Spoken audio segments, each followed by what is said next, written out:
Hello મિત્રો, જય શ્રી કૃષ્ણ. આપ સૌનું સ્વાગત કરું છું મારા ચેનલની અંદર.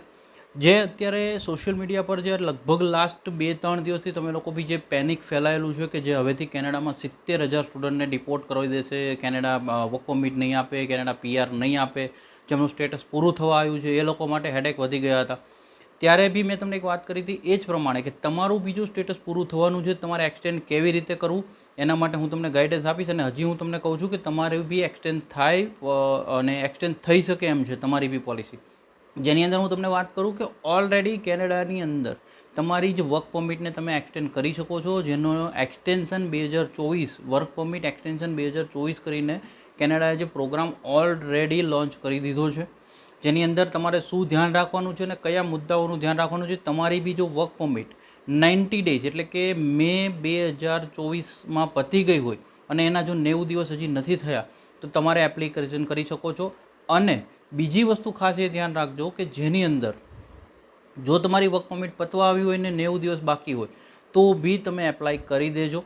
એના મેઇન કી પોઈન્ટ શું ધ્યાનમાં રાખવાના છે, શું તમારે કરવાનું છે એ આપણે આગળ આજે જોઈએ. મેઇનલી આ વર્ક પરમિટને તમારી વર્ક પરમિટ અથવા તમારું સ્ટેટસ એક્સટેન્ડ કરવું છે તો સૌથી પહેલું તમારી પાસે વેલિડ સ્ટેટસ હોવું જોઈએ કેનેડાની અંદર. વેલિડ સ્ટેટસનો મતલબ હું તમને કહું કે જેની બી વર્ક પરમિટ યા તો અત્યારે પૂરી થવાની છે એના 90 દિવસ પહેલાં એમણે એપ્લાય કરવાનું, યા તો પછી એમને મે 2024 સુધી જો પૂરી થઈ ગઈ હશે તો એમને બાકીના 90 દિવસ બી અત્યારે એક્સટેન્શન માટે આપવામાં આવ્યા છે. તો તમારે આ વસ્તુનું ખાસ ધ્યાન રાખવાનું. બીજી કન્ડિશન શું હોય એની અંદર, તો કે બીજી કન્ડિશન એવી છે કે તમારે જે પ્રોવિન્સમાં તમે છો એનો એક recommendation letter, one type of province letter કહી શકાય, એ પ્રોવિન્સ લેટર તમારે ઇસ્યુ કરાવવો પડશે કે એ લેટર લઈને આ વર્ક પરમિટ માટે તમારે એપ્લાય કરવું પડશે. ત્રીજો પોઈન્ટ ખાસ ધ્યાનમાં રાખવા જેવો પોઈન્ટ કે આ પોઈન્ટ્સની અંદર તમારી પાસે જોબ ઓફર હોવો જોઈએ, જ્યાં બી તમે જોબ કરતા હતા યા તો કરો છો અને એ એમ્પ્લોયરને તમારે એમની પાસેથી એક જોબ ઓફર લેવો પડશે, રેકમેન્ડેશન લેટર લેવો પડશે કે એ તમને આગળ ફર્ધર આ જોબમાં કન્ટિન્યુ કરવા માગે છે. આ 3 કી પોઈન્ટ અને 3 મેઇન મુદ્દાઓ છે. આ સિવાયના મુદ્દાઓમાં આપણે આગળ જોઈએ. આ સિવાયની અંદર હું તમને મેઇન ફેક્ટર કહું કે મેઇન પોઈન્ટ છે એ ખાસ ધ્યાન રાખજો કે પહેલી વસ્તુ કે તમારે આની એક ડેડલાઇન છે, એ પહેલાં તમારે આ વસ્તુ ખતમ કરી દેવાની છે. આ પોલિસી માટે અત્યારે ઇમિગ્રેશને નક્કી કરેલી તારીખ છે 31 ડિસેમ્બરની 2024ની ડેડલાઇન છે.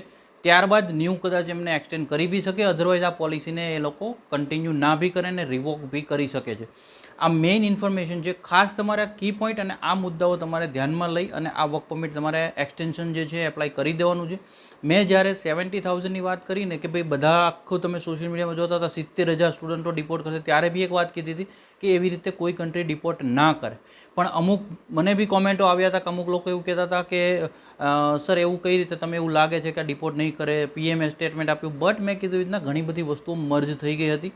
રિયાલિટીની અંદર વસ્તુ એવી છે કે ઓલવેઝ ઇમિગ્રેશન તમને એક સપોર્ટ માટે જો કદાચ વાત કરતું હોય તો એના અંદર આ 11મી ઓગસ્ટથી આ પ્રોગ્રામ લોન્ચ કરેલો છે ઓલરેડી, અને 28મી ઓગસ્ટથી હું તમને એવું કહું છું કે આ પ્રોગ્રામનું ઇમ્પ્લિમેન્ટેશન ચાલુ થઈ ગયું છે. બટ આખી આજુબાજુથી જ્યારે બી નેગેટિવ ઇન્ફોર્મેશન આવી રહી હોય ત્યારે આપણે કહેવાય ને કે સારી વસ્તુ આપણે જાણતા ચૂકી જતા હોઈએ છીએ. એટલા માટે હું ઘણી વખત કહેતો હોય કે રસ્તા હોય છે અને એ રસ્તો શોધવો પડે અને પેશન્ટલી તમે લોકો પેનિક ના થાઓ. હા, એક છે કે જે લોકો કદાચ એવું બી બની શકે કે 70,000માંથી અમુક લોકો એવા બી નીકળશે કે જેનું પૂરેપૂરું સ્ટેટસ પૂરું થઈ ગયું છે અને કોઈ ચાન્સ નથી બી, તો એ લોકો માટે બી એક વિડીયો મેં શેર કર્યો છે કે એની સાથે સાથે જે લોકો અત્યારે બીજા જે લોકો પેનિક થાય છે, જેમની પાસે ઓલરેડી આ રસ્તો છે, એ રસ્તા ઉપર એમને એપ્લિકેશન કરવાની જગ્યાએ કદાચ એ બીજા રસ્તે ડાયવર્ટ થઈ રહ્યા છે, તો બેટર ઓપ્શન છે કે આ પોલિસીની અંડરમાં તમે બી એપ્લિકેશન કરો. પોલિસીના કી પોઈન્ટ કહી દઉં તમને. મે 2024થી જો તમારી વર્ક પરમિટ એક્સપાયર થઈ ગઈ હોય ને 90 દિવસ હજી થયા નથી તો તમે એના માટે એપ્લિકેશન કરી શકો છો. બીજો કી પોઈન્ટ તમારી પાસે પ્રોવિન્સ લેટર હોવો જોઈએ, અને ત્રીજો મેઇન કી પોઈન્ટ તમારી પાસે એમ્પ્લોયરનો ઓફર લેટર હોવો જોઈએ. અને 31 ડિસેમ્બર 2024 સુધીનું આનું ડેડલાઇન છે, તો એ પહેલાં એપ્લાય કરવા ખાસ વિનંતી. જેની વર્ક પરમિટ 90 દિવસમાં એક્સપાયર થવાની છે એ લોકો તો ખાસ ટાઈમ ના બગાડે, અને ભવિષ્યમાં જેની 6 મહિના યા વર્ષમાં એક્સપાયર થવાની છે વર્ક પરમિટ, એ લોકો બી આ ડેડલાઇન અને આ વસ્તુને ધ્યાનમાં રાખી અને એપ્લિકેશન કરી દેજો ભવિષ્યની અંદર. બહુ સરળ લેંગ્વેજમાં ઇઝી રીતે માહિતી આપવાની કોશિશ કરી છે. જો સારી લાગી છે એક લાઇક કરી દેજો. મેક્સિમમ લોકો સુધી શેર કરવાનું ના ભૂલતા. Spread education, support education. Thank you so much. જય હિન્દ, જય ભારત.